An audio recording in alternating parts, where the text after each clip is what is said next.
Hello friends, welcome to our channel. This is Pulki Sharma.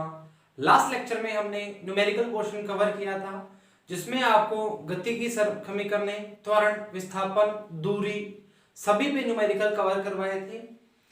आज का जो लेक्चर है वो लेक्चर है हमारा गुरुत्व के अंतर्गत गति, मतलब motion under gravity. Motion under gravity का मतलब क्या हो गया कि कोई भी चीज मोशन कर रही है, कोई भी चीज मोशन कर रही है वो ग्रेविटी के अंदर, मतलब उसके अंदर मोशन करती है, उसके अंदर तक मोशन करती है। जैसे मैंने बोला मैं स्थिति बताता हूं आपको, जैसे कि हम किसी भी चीज को दो टाइप से यूज करते हैं, ठीक है। हमने लोकल लैंग्वेज में बात करेंगे, या तो चीज को ऊपर से फेंकते हैं या चीज को नीचे से फेंकते हैं। ऐसे बोल सकते हैं कि ऊपर से जब नीचे बॉडी को फेंकते हैं तो हम बोलते हैं जी फ्री फॉल हो रहा है। फ्री फॉल मतलब मुक्त अवस्था में कोई भी चीज गिर रही है, ठीक है। मुक्त अवस्था में कोई चीज गिर रही है तो हम क्या बोलते हैं, अगर उसको रोकने वाला है तो वो कौन है? हवा। हवा क्या करता है? रुकावट पैदा करता है। ऐसा बोल सकते हैं, होता ही है। बट हम क्या बात कर रहे हैं, हम मोशन अंडर ग्रेविटी की बात कर रहे हैं। ये तो हम थोड़ी सी डेप्थ में चलेंगे। मोशन अंडर ग्रेविटी की बात कर रहे हैं तो हम बोलेंगे कि कोई भी चीज ग्रेविटी के अंदर, मतलब गुरुत्वाकर्षण या गुरुत्वीय त्वरण के अंदर नीचे गिर रही है। गुरुत्वीय त्वरण के अंदर नीचे गिर रही का मतलब क्या हुआ? जैसे हमने बोला कि कोई चीज को हमने ऊपर फेंका, तो हमने क्या किया, जो जी है गुरुत्वीय त्वरण को क्या कहते हैं, जी से शो करते हैं, उसके ऑपोजिट काम किया, ठीक है। अब दूसरी बात क्या करेंगे, कोई चीज नीचे आ रही का मतलब क्या हुआ, जी का हमने क्या किया, साथ काम किया। उसके क्या काम किया? साथ काम किया। साथ काम कैसे किया? कोई भी चीज को हम नीचे फेंकते हैं या नीचे आती है कोई चीज, वो किसके कारण आती है? गुरुत्वीय या गुरुत्वाकर्षण के कारण आती है। के कारण आती है? गुरुत्वाकर्षण के कारण आती है। तो कोई चीज को नीचे लाना है, किसी चीज को नीचे लाना है तो हमें ऐसा थोड़ी है कि किसी चीज को नीचे लाने के लिए हमें जोर लगाना पड़ता है, उसको गुरुत्वाकर्षण क्या खींच लेता है? खींच लेता है। ये हमने स्टार्टिंग में व्हाट इज फिजिक्स जब पढ़ा था उस टाइम आपको बताया था, गुरुत्वाकर्षण का काम क्या होता है, किसी भी चीज को खींचना। जिस बॉडी के पास मास है उस बॉडी को गुरुत्वाकर्षण क्या करता है? खींचता है। फॉर्मूला भी बताया था, F बराबर जी m1 m2 upon r square, गुरुत्वाकर्षण के नियम वाला, ठीक बात। अच्छा, अभी हमने क्या बोला, गुरुत्वाकर्षण उसको खींच रहा है, तो जी की कुछ वैल्यू होगी, तो जी की जो वैल्यू होती है वो क्या होती है? 9.8 मीटर पर सेकंड स्क्वायर। जी बराबर 9.8 मीटर पर सेकंड स्क्वायर, ये वैल्यू हम निकाल लेते हैं, ठीक है। वो आगे आपको बताएंगे जीएम अपॉन आर स्क्वायर से, ठीक है, जी की वैल्यू जो निकालते हैं। अच्छा, दूसरी बात क्या करते हैं, सर जी की वैल्यू हमने ले तो ली 9.8, ये बात तो हमें समझ आ गई, चलो मान भी लेते हैं। अगर न्यूमेरिकल में बात करेंगे तो जी की वैल्यू 10 भी ले लेंगे, वो हमें गिवन होगा तो हम 10 ले लेंगे, कोई चक्कर वाली बात नहीं है। पर सर आप ये चीज बताएं कि हमें जी की वैल्यू, अगर हम ऑपोजिट जा रहे हैं तो हम नेगेटिव लेंगे और साथ में आ रहे तो पॉजिटिव लेंगे, तो इसका आंसर है हाँ। अगर हम एक्सेलरेशन ड्यू टू ग्रेविटी की बात कर रहे हैं, एक्सेलरेशन ड्यू टू ग्रेविटी का मतलब होता है गुरुत्व के अंदर, मतलब गुरुत्वीय त्वरण के अंदर जो गति कर रहा है। अगर हम ये सरफेस लेते हैं, मान लो ये सरफेस लेते हैं, ये हमारी क्या है?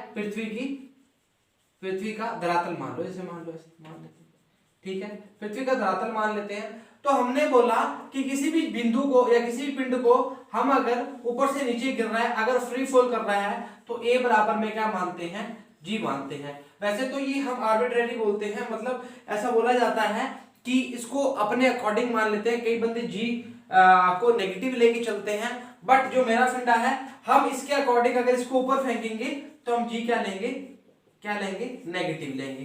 तो आपको पता लग गया, मतलब मेरे को इस तरह से फंडा याद रहता है कि हम उसके साथ नीचे आ रहे हैं तो जी क्या है? पॉजिटिव रहता है। मतलब हम किसी के साथ बैठ के काम करते हैं, उसकी हेल्प करवाते हैं, तो हम उसके साथ पॉजिटिव वे में काम कर रहे हैं। अगर हम उसके ऑपोजिट काम कर रहे हैं, मतलब वो लेफ्ट साइड जा रहा है, हम राइट साइड जा रहे हैं, तो हम उसके क्या कर रहे हैं? ऑपोजिट काम कर रहे हैं। ऑपोजिट काम का मतलब क्या होता है? हम उस पर क्या कर रहे हैं? नेगेटिव वर्क कर रहे हैं। सही बात है। वैसे ही बोला जाएगा किसी भी चीज को हम ऊपर फेंकेंगे तो हमने इस जो ग्रेविटी है उस पे क्या कर दिया? उसके उल्टा काम कर दिया। तो उल्टे काम के लिए हम क्या लगाएंगे? नेगेटिव का साइन लगाएंगे। बात समझ आ रही है आपको? इरेज करते हैं इसको। अच्छा, इरेज करते हैं तो आपको इससे आपको दो चीजें और समझनी वाली है। वो दो चीजें क्या है, वो ये है कि अगर हम गति की समीकरण लेते हैं, सर अगर a बराबर आप g ले रहे हो, a बराबर अगर आप g ले रहे हो, तो गति की समीकरणों के अकॉर्डिंग क्या बात करेंगे, गति के समीकरणों के अकॉर्डिंग बात करेंगे। अगर मैं पहले लिखता हूं, अगर किसी भी पिंड को ऊर्ध्वाधर ऊपर की ओर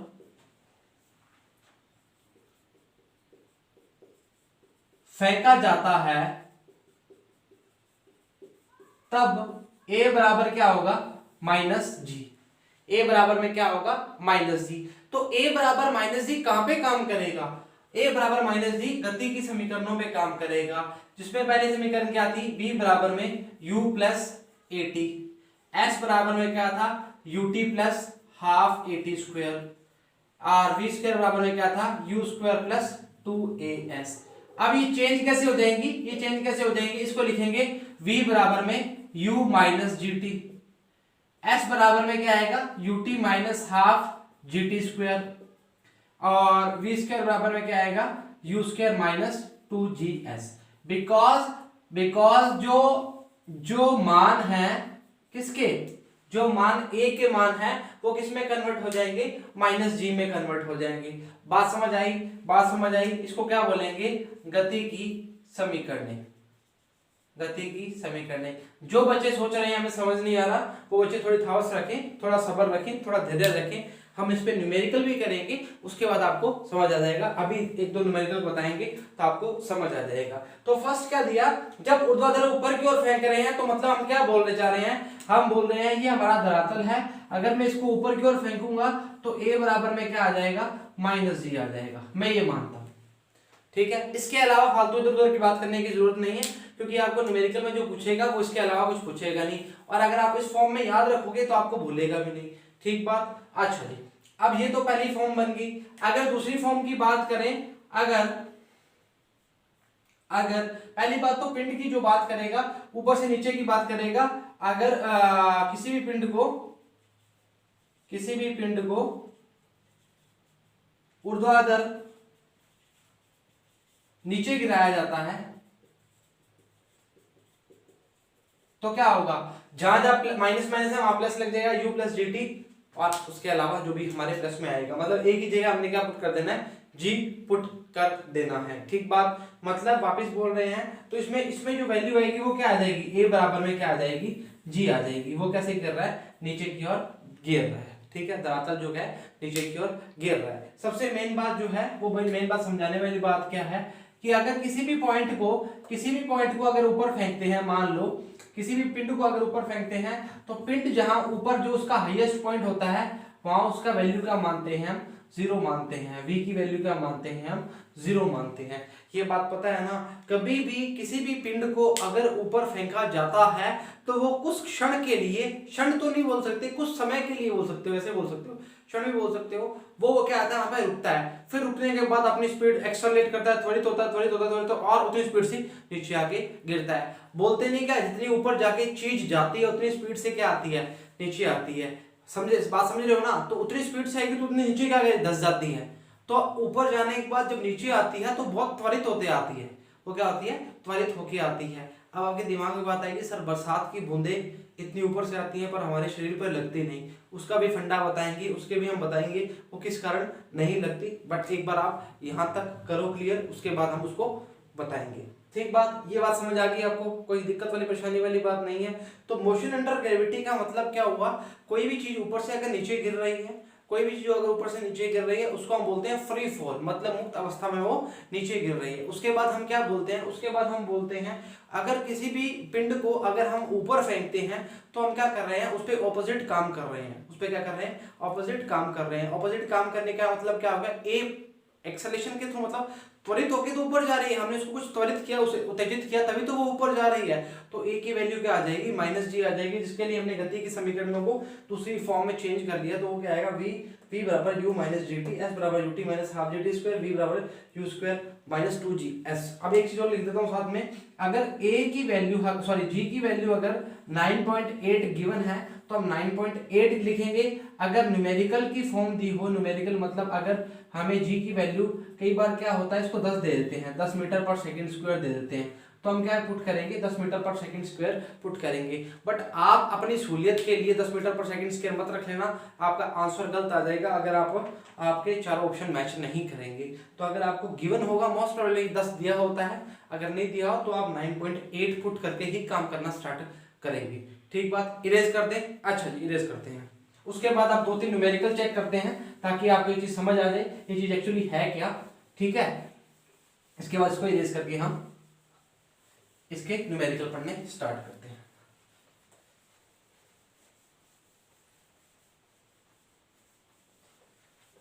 दो तीन न्यूमेरिकल कर लेंगे तो आपका काम बढ़ना स्टार्ट हो जाएगा जी।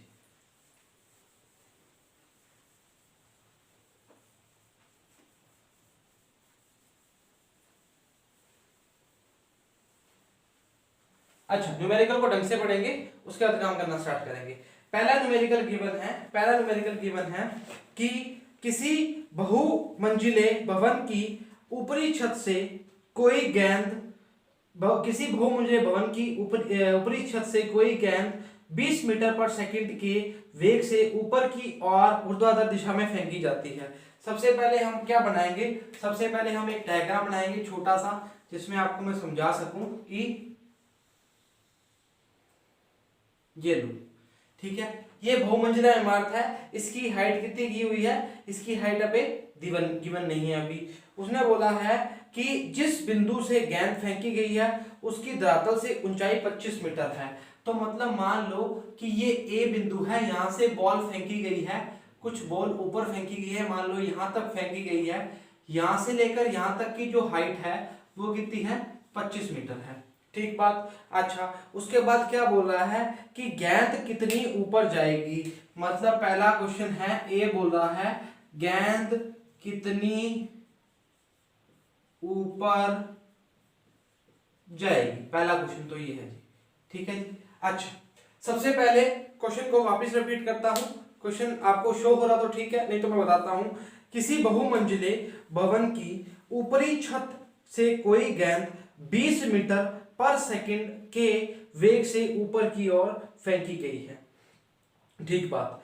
अच्छा, उसने बोला है ऊर्ध्वाधर दिशा की ओर फेंकी गई, जिस पर बॉल फेंकी गई है तो धरातल से कितनी ऊंचाई पर है, वो बोल रहा है 25 ऊंचाई पर है। और आपको जी की वैल्यू जो गिवन है वो कितनी गिवन है, 10 गिवन है। जी की वैल्यू कितनी गिवन है, 10 मीटर पर सेकंड स्क्वायर गिवन है। ये बातें हमें गिवन है। तो अगर मैं बोलूं कि यहां से लेकर यहां तक की पॉइंट की बात कर रहा है, यहां से लेकर यहां पॉइंट की बात कर रहा है, तो पहला जो क्वेश्चन आंसर आएगा तो हम क्या बोलेंगे, यहां पर जो है वो v की वैल्यू क्या हो जाएगी, 0 हो जाएगी।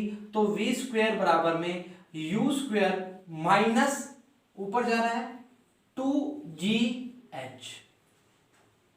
अच्छा, मैंने s बताया क्या आपको, अच्छा ध्यान रखना एक चीज और समझ लो, v स्क्वायर बराबर में u स्क्वायर माइनस 2gh इसलिए लिया है, जो s है वो क्या है, हाइट की बात कर रहा है, मतलब दूरी की बात कर रहा है। हाइट मतलब यहाँ ये दूरी है तो इसको हम क्या लिख सकते हैं, h भी लिख सकते हैं, बात कोई फर्क वाली बात नहीं है। तो हम क्या बोलेंगे, देखो मैं बोलूंगा कि यहां से देखो, यहां से लेकर यहां तक क्या है, ये इसकी क्या है, ऊंचाई है, और ये इसकी क्या हो जाएगी, दूरी हो जाएगी, तो कोई फर्क वाली बात नहीं है। ठीक है। अच्छा, v की वैल्यू क्या ली, यहाँ पे 0 ली। u कितना गिवन है, u हमें गिवन है 20 मीटर पर सेकंड गिवन है। स्टार्टिंग में बोला है, चेक कर लेना क्वेश्चन में। तो 20 का स्क्वायर मतलब 20 का स्क्वायर माइनस 2, जी की वैल्यू कितनी गिवन है, 10 गिवन है, h हमें निकालना है। ठीक है, तो ये कितना आएगा, -400 आ जाएगा, बराबर में -2 इंटू 10 इंटू h आ जाएगा, माइनस माइनस प्लस हो जाएगा, ये कितना हो जाएगा, ये आ जाएगा 20 h। तो h की वैल्यू कितनी आ जाएगी, 20 मीटर आ जाएगी, h की वैल्यू कितनी आ जाएगी, 20 मीटर आ जाएगी। ये आपका जी पहले क्वेश्चन का आंसर आ जाएगा। कोई बच्चा प्रॉब्लम में है तो पूछ सकता है। तो आप एक बात ध्यान रखना जी, अब हमने जो दूरी निकाली है वो इतनी निकाली है, ये कितनी आई है, 20 मीटर आई है। v की वैल्यू 0 क्यों रखी थी, मैंने आपको स्टार्टिंग में बताया था कि जब पॉइंट ऊपर जाता है तो उस स्टेशन पे जो पॉइंट आता है वहां पर उसकी वैल्यू क्या हो जाती है, शून्य हो जाती है। h मैंने इसलिए नहीं बताया, मैं क्या क्वेश्चन में बता दूंगा, क्योंकि यहां से लेकर यहां तक की दूरी नापेंगे, इसको हम दूरी बोलते हैं, या यहां से यहां तक की इसकी क्या बोलते हैं, इसकी ऊंचाई है। अगर मैं बोलूंगा कि मेरी हाइट 5 फुट 8 इंच है, तो मेरी दूरी कितनी है, मतलब हमारी जो लंबाई है वो कितनी है, हाइट क्या होगी उसकी लंबाई, मतलब वो दूरी तो होगी 5.8 क्या होगी, दूरी तो होगी। तो मैंने क्या देखा, फर्स्ट क्वेश्चन में क्या पूछा था कि उसने पूछा उसकी ए से बी तक कितनी मीटर तक ऊपर गई है, वो कितनी आ गई 20 मीटर। आप इसको उतारो, फिर सेकंड क्वेश्चन में पढ़ता हूं जी। सेकंड क्वेश्चन दिया हुआ है कि बी क्वेश्चन दिया हुआ है, उसमें बोला है गेंद धरती से टकराने के पहले कितना समय लगाएगी। वापस बोल रहा हूं, वो बोल रहा है गेंद धरती से टकराने में कितना समय लगाएगी। ठीक बात, पहले इसको उतारो, फिर हम एक नया डायग्राम बनाएंगे, फिर उसको वापस करते हैं। उतारो जी, उतार लिया। अच्छा, इरेज कर रहे हैं। अब देखो जी, एक बात समझो, अब हमने क्या निकाला था, क्वेश्चन में क्या पूछा है, क्वेश्चन में बोला गया है कि हमें टाइम बताओ कितना समय लगाएगी धरती तक पहुंचने में। क्या हमें बी से सी तक का जो बोल सकते हैं, यहां तक का टाइम पता है क्या? नहीं पता सर। अगर मैं बोलूं कि अगर मेरे को इसकी दूरी पता है पर टाइम नहीं पता, इसको मैं बोल देता हूं, मान लो h है, h की वैल्यू 20 आ गई, वो अलग बात है, पर हम क्या बोलेंगे कि इसका हमें टाइम पता करना है, तो हम क्या बोलेंगे, स्थिति बी तक पहुंचने में लगा समय। बिकॉज अगर हम बी से सी तक का, हमें जो सेकंड क्वेश्चन पूछा है, बी से सी तक पहुंचने में लगा समय पूछा है, तो बी से सी पहुंचने में लगा समय के क्या लिखेंगे, एस बराबर में UT minus half GT square. ठीक है, अगर ये लेते हैं, मान लो अगर लेते हैं, तो s तो हमें मान लो दूरी पता है कितनी है, टोटल कितनी है 25 प्लस h या 25 प्लस v, जो भी लेंगे वो तो फाइंड कर लेंगे। u की वैल्यू कितनी गिवन है, u की वैल्यू 20 गिवन है, माइनस t हमें क्या करना है, t तो हमें क्या करना है, फाइंड ही तो करना है। तो अगर हमें उसको फाइंड करना है तो पहले हमें क्या पता होना चाहिए, पहले हमें पता होना चाहिए कि यहां तक लगा समय क्या है। तो यहां तक लगा समय क्या है, v बराबर u माइनस जी टी। तो v की वैल्यू कितनी है, 0 है, u की वैल्यू कितनी है 20 है, और इसकी वैल्यू 10 है, और ये क्या है minus 20 equal to minus 10 T. तो t की वैल्यू क्या आ जाएगी 2 सेकंड, t की वैल्यू क्या आ जाएगी 2 सेकंड। ये हमारा क्या हो जाएगा, आंसर हो जाएगा किसके लिए, स्थिति b तक पहुंचने में लगा समय, स्थिति b तक पहुंचने में लगा समय। अब मेरी बात सुनो जी, अब मेरी बात सुनो, अगर मैं B से C तक पहुंचने में लगा समय फाइंड करना है, या हम बोलेंगे कि जो दूरी टोटल फाइंड करनी है वो समय लगना है, तो हम क्या करेंगे, जो इसका टाइम आएगा और ये दोनों टाइम आएंगे, इन दोनों को टाइम को क्या कर देंगे, ऐड कर देंगे। यहां तक उतारो, फिर नेक्स्ट जो पॉइंट है वो करते हैं। सेकंड क्वेश्चन में क्या, थर्ड बी क्वेश्चन में क्या बोला है, गेंद धरती से टकराने से के पहले कितना समय लेगी। वापस बोल रहा हूं, गेंद धरती से टकराने के पहले कितना समय लेगी। तो धरती से टकराने से पहले मतलब अब क्या हो रहा है, नीचे फ्री फॉल कर रही है, उसमें लिखा है साफ साफ गेंद धरती से टकराने में कितना समय लेगी। तो धरती से टकराने से पहले कितना समय लेगी, तो हम क्या बोलेंगे, u की वैल्यू अब क्या है 0 है, क्योंकि गेंद क्या कर रही है, चल रही है, ना कि चली है। गेंद क्या कर रही है, चल रही है। तो क्या करेंगे, अगर बॉडी नीचे आ रही है तो हम क्या माइनस यूज करेंगे या प्लस यूज करेंगे, तो प्लस यूज करेंगे। तो हम क्या लिखेंगे, हम इसको उतार लिया होगा, तो हम क्या लिखेंगे अगले क्वेश्चन में, अगला आंसर में क्या लिखेंगे, हम क्या लिखेंगे, s बराबर में ut plus half GT square. ठीक बात, s की वैल्यू कितनी है, पूरे की वैल्यू कितनी हो जाएगी 25, तो इसकी है, h हमने मान ली है वाली, मतलब इसकी वैल्यू कितनी आ गई 20 आ गई। u की वैल्यू क्या है, अब 0 है। अब 0 क्यों है, क्योंकि गेंद नीचे आ रही है, बोल रही है से पहले, तो हाफ जी की वैल्यू पता है हमें कितनी है 10 है, t की वैल्यू कितनी है फाइंड करनी है। तो 25 प्लस 20 कितना हो जाएगा 45। ये कितना हो जाएगा 45 1/2 इंटू 10 कितना हो जाएगा 45 into 2 into upon 10 into T square. तो कितना आ जाएगा 2 5 10 5 9 45। तो टी स्क्वायर की वैल्यू कितनी आ जाएगी 45। तो टी की वैल्यू कितनी आ जाएगी 3 सेकंड।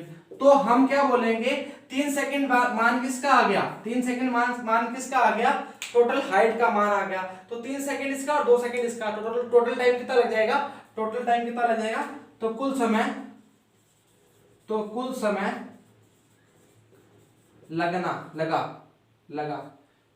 लगा 3 प्लस 2 कितना आ जाएगा 5 सेकंड। भूल मत जाना जी 2 सेकंड को। तो टोटल समय कितना लगा 5 सेकंड। क्वेश्चन में पूछा क्या है तो वो बोल रहा है धरती से टकराने के पहले कितना समय लेगी। तो धरती से टकराने से पूर्व वो कितना समय लेगी 5 सेकंड लेगी। क्लियर बात। वापस क्वेश्चन को रिपीट करने के अच्छा क्वेश्चन था। एक बंदा है एक हाइट है उसकी हाइट कितनी है मीनार की हाइट कितनी है 25 मीटर है। उसके ऊपर कोई बंदा है उसने बॉल उछाल दी तो उसने बोला कि यहाँ तक की हाइट कितनी होगी यहाँ तक की हाइट होगी 20 मीटर। क्यों होगी क्योंकि v square equals to u square plus 2as ऊपर फेंके तो -2gs होगा। वहां मैंने आपको माइनस इसलिए बताया था क्योंकि बॉल ऊपर की बात कर रहा था। अब मैं बोल रहा हूं बॉल नीचे की बात कर रहा है। अगर बॉल नीचे की बात कर रहा है तो प्लस की वैल्यू होगी। मैंने आपको बताया था इसको इस तरह यूज करना है। उसके बाद हमने यहां से लेकर यहां तक का समय पूछा था वो कितना था वो समय था हमारा 2 सेकंड। अब वो बोल रहा है कि बॉल नीचे आ रही है तो u की वैल्यू तो शून्य है। u क्या होता है प्रारंभिक वेग होता है। प्रारंभिक वेग तो क्या चल रहा है। तो हमने क्या बोला u की वैल्यू क्या है शून्य है। स्टार्टिंग में कितनी थी 20 थी तो u की वैल्यू शून्य है। हाफ g की वैल्यू कितनी है 10 गिवन है। टी स्क्वायर हमें t तो हमें फाइंड करना है और टोटल हाइट कितनी है ये 25 थी और ये 30 तो कितना हो गया 25 प्लस h हो गया। तो t की वैल्यू कितनी आ गई 3 सेकंड आ गई। 3 सेकंड की ये बात कर ली 2 सेकंड की ये बात कर ली टोटल टाइम कितना हो गया 5 सेकंड हो गया। तो हमने क्या लगा धरती से पूर्व पहुंचने के बाद कितना लगेगा 5 सेकंड। उतारो जी 1 मिनट का समय फिर अगला क्वेश्चन करते हैं जी।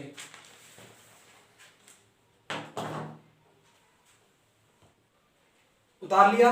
अच्छा इरेज कर रहे हैं फिर नेक्स्ट क्वेश्चन पढ़ेंगे। नेक्स्ट क्वेश्चन क्या दिया है देखो जी बोला गया है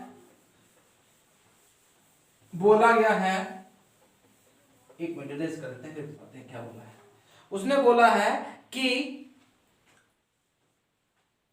एक 200 मीटर की ऊंची मीनार से एक पिंड नीचे गिराया जाता है। मतलब हमें मीनार की जो हाइट दी है वो कितनी दी हुई है 200 मीटर। ठीक है 200 मीटर दी हुई है। उसने बोला है कि उसी समय दूसरा पिंड है वो 50 मीटर पर सेकंड की स्पीड से फेंका जाता है। ठीक बात। अच्छा अगर मैं बोलूंगा सेकंड की बात करूंगा इसकी तो मैं बोलूंगा किसी h ऊंचाई पर t समय पर